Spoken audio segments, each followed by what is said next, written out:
पालघर लोकसभेच्या अनुषंगाने महाविकास आघाडीने आपला उमेदवार जाहीर केलेला आहे। यामध्ये बद्दल बघायला गेलं तर पालघर जिल्हा परिषदेच्या माजी अध्यक्ष भारती कांबळी यांना जे आहे ती लोकसभेचे उमेदवारी देण्यात आलेले आहे। जर बघायला गेलं तर उद्या याच संदर्भात या प्रचाराच्या आपला जाहीर सभेच्या संदर्भात जर बघायला तर पास्तळ येथील आंबेडकर मैदानामध्ये जे आहेत उद्या उद्धव साहेबांची तोफ झळकणार आहे। आपल्या सोबत जर एकंदरीत बघायला गेलं तर पालघर लोकसभा संपर्क प्रमुख मिलिंद जिवैद्य काय सांगाल एकंदरीत? उद्या सन्माननीय पक्षप्रमुख उद्धवजी ठाकरे यांची महाविकास आघाडीतर्फे महाविकास आघाडीच्या उमेदवार भारतीताई कांबळी यांच्या प्रचारार्थ उद्या उद्धव साहेब या ठिकाणी येणार आहेत आणि त्या अनुषंगाने गेले 3 दिवस या जिल्ह्यातील दोन्ही जिल्हा प्रमुख जे आहेत त्यांच्याबरोबर शिवसेनेचे सगळे पदाधिकारी, महाविकास आघाडीचे सर्व पक्षाचे कार्यकर्ते हे जोमाने कामाला लागलेले आहेत आणि या ठिकाणी उद्याची जी सन्माननीय उद्धव साहेबांची जी सभा आहे ती यशस्वी करण्याकरता आम्ही सगळेजण प्रयत्नशील आहोत। महायुतीचा उमेदवार अजूनही जाहीर झालेला आहे, त्यांच्यामध्ये संभ्रम सुरू झाला आहे, एकंदरीत काय सांगाल याबाबत आपण? आपल्याला तर कल्पना आहे की ज्या पद्धतीने महाविकास आघाडीने आपला उमेदवार पहिल्या फेरीतच घोषित केलेला आहे आणि त्यांनी एका बाजूने प्रचारही सुरू केलेला आहे, पण महाविकास आघाडीतर्फे मागच्या वेळेचे जे उमेदवार होते ते अजून त्यांच्या उमेदवारीकरता धडपड करत आहेत। त्यांच्या व्यतिरिक्त वेगवेगळ्या नावाची वार्ता ही सगळ्यांच्या कानावर येते आहे, पण अजूनही त्यांच्यामध्ये एकमत न झाल्यामुळे आज मितीला त्यांनी अजूनही उमेदवार हा घोषित केलेला नाही आहे।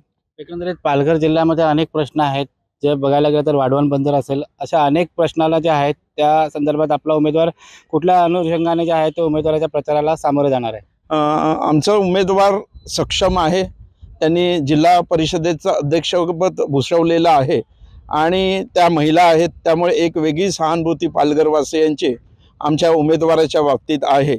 प्रामुख्याने या जिल्ह्यातील महत्त्वाचे जे प्रश्न आहेत, मागील वेळेचे जे खासदार निवडून येऊन सुद्धा हे सगळे प्रश्न हे प्रलंबित राहिलेले आहेत आणि ज्या प्रकारे आज मितीपर्यंत वाढवण बंदर, मुरबा बंदर हे बंदर होण्याच्या दृष्टीने भाजप सरकार ज्या पद्धतीचं दबावाचं राजकारण करते, त्यामुळे विभागातील नागरिकांना किंवा मासेमारी करणाऱ्या लोकांमध्ये या बाबतीत असंतोष आहे।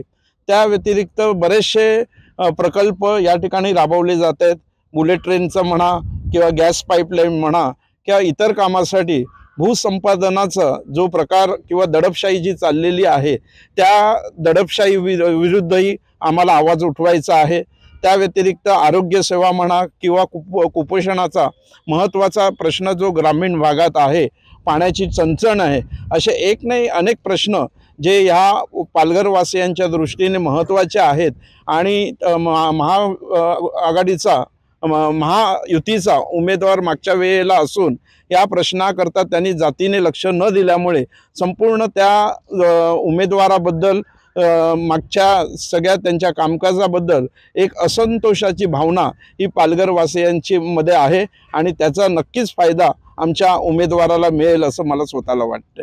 नक्कीच आपल्यासोबत पालघर लोकसभेचे संपर्क प्रमुख मिलिंद जिवैद्य होते। एकंदरीत जर बघायला गेलं तर या ठिकाणी जे आहेत अनेक प्रश्न आहेत, वाढवण बंदर असेल, त्यानंतर बुलेट ट्रेन असेल, असे अनेक जे विषय आहेत त्या प्रश्नाला हे करून जर जे आहे ते निवडणुकीला सामोरे जाणार असल्याचे सांगण्यात येते। एकंदरीत जर बघायला गेलं तर महायुतीचा उमेदवार अजूनही ठरलेला आहे, त्यामुळे संभ्रमाचा आहे। त्याच महाविकास आघाडीचे उमेदवार जे आहेत भारती कांबळी यांनी मध्यंतरी एक वक्तव्य केलं होतं की बिनविरोध करावं जर समजा महायुतीला जर उमेदवार मिळत नसेल तर। एकंदरीत बघायला गेलं तर बहुजन विकास आघाडी असेल, त्याच्यानंतर महायुती असेल, महाविकास आघाडी असेल आणि जिजाऊ असेल, अशा प्रकारे जर बघायला गेलं तर या पालघर लोकसभेच्या निवडणुकीत आहेत चौरंगी लढत होऊ शकते अशा प्रकारची भावना आहे। पण एकंदरीत या सर्व भागामधील सर्व प्रश्न पाहता मतदार जे आहेत ते नेमकं कोणाकडे कल देतो हे पाहणं आता औत्सुक्याचं ठरणार आहे। योगेश चांदेकर, टाइम्स नाव मराठी, पालघर।